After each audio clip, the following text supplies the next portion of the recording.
Let's go here. Mike Budenholzer. He is getting a lot of blame for the Suns season. The Suns front office is getting a lot of blame. And yet, we're still yet to see what the players are getting in terms of this season. So now you see fans kind of say things like, oh man, Budenholzer's ruining this team. Sometimes all you can do is sigh. You can't explain to someone why they are so egregiously wrong. You just have to take your licks, put your hands up in the air and say, I can't help you. Mike Budenholzer is not the solution for this team right now, but he is for damn sure not the problem. At some point, you stop running off coaches and start looking in the mirror. Devin Booker, Kevin Durant, Grayson Allen, Royce O'Neal, Bradley Beal. This team has got talent. There's no reason why they should be this bad. I could be out there coaching this team, and they wouldn't be this egregiously bad. But what the Suns are doing is a statistical anomaly. Oftentimes people say, you get what you pay for. Well, I'm paying the highest roster in the NBA, and I'm not getting what I paid for. So the whole idea of this team is a statistical anomaly. Nothing that they do makes sense. And the fact that they're this bad, I would not have in a million years thought that this would be the case. I never thought the Suns could be this awful. But you know what they are? They're this awful. But blaming Mike Budenholzer for the Suns' miscues or missteps, what are we doing? What are we doing? We can get upset with Kevin Durant not getting more touches in the fourth quarter, or the defense is worse than it was under Frank Vogel with this team. We could do all of that, right? We could go in on all of that. Monty Williams went to the championship as a head coach in the NBA. Frank Vogel won a championship. And you ran those two guys off. Mike Budenholzer won a championship. And you want to run him off. And not only do you want to run him off, you think the Phoenix Suns, and I'm not pointing to people in the chat. I'm pointing at the large majority of the Suns fan base. And that's this. You think it's going to get better? Not only do you think it's going to get better by running off another head coach, you think you're going to get a better hire? Why would anyone take this job, knowing damn well and good there's a good chance they're a one-and-done team?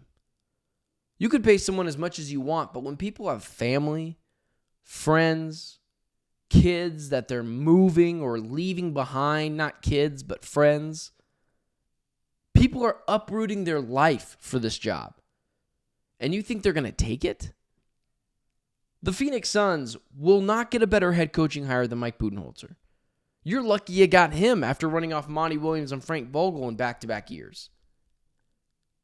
At some point, you got to look at the players. And you talk about Kevin Durant not getting his touches in the fourth quarter. At some point, if you're a top 10 player of all time, you just need to demand the basketball. And stop sulking on the sidelines. You know, we talked about this last night on Locked On Phoenix Suns, and it was the fact, which, by the way, amazing episode. I haven't checked the comment section for that episode last night, but I'm sure I'm getting ripped to shreds. I haven't looked at it at all yet, but I was pretty harsh last night. And I'm going to almost replay that here. This whole team has got an internal issue. This is not an external fix. I don't think if you outside of throwing in LeBron James into this mix, I don't think this Suns team gets fixed. They've got an internal issue. They don't have a leader. I know Kevin Durant fans hate that L word. Devin Booker seems to have lost his edge a little bit. I'm going to talk about that more tomorrow on the show. I wish I wouldn't have waited so long for that, but I got to be honest with you. Dealing with the backlash of Suns fans when it comes to that is just not something I wanted to deal with right now. But this whole team has an internal issue, and changing the external things like head coach is crazy. And Matt Ishbia is not going to do it. For better or for worse, Budenholzer is staying here. He's not going anywhere. And thinking even if you did get rid of him, that you'd get a better head coach without paying out the wazoo for them. And you're already paying Budenholzer like $10 million a year. And then you're expecting Matt Ishbia to pay 3 head coaches? Billionaires didn't become billionaires by giving away their money. I understand Ishbia likes to spend money, but at some point the bill does come due with this team. And you're not getting a good ROI. It has been crazy. Yesterday was insane. And I know today's going to be just as insane on Suns social media, that being Suns Twitter. And you can have your takes about getting rid of Devin Booker or getting rid of Kevin Durant or whoever it is. But getting rid of Budenholzer is arguably the dumbest one. You want to run off another championship-level head coach. For who? You don't get to have the opinion of, just like with Devin Booker, trade him, then what?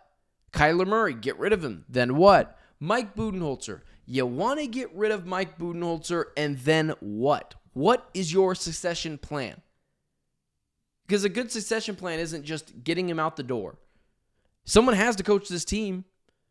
And Ime Udoka, Brad Stevens, Eric Spoelstra is not walking through that door. You're stuck with this guy, for better or for worse. And that's what it feels like right now, for better or for worse, with this Suns team. But running Budenholzer out the door, that ain't it. That just ain't it. All right, guys. I'm already out of breath. I'm beat. I'm tired. It has been a excruciatingly long Suns season.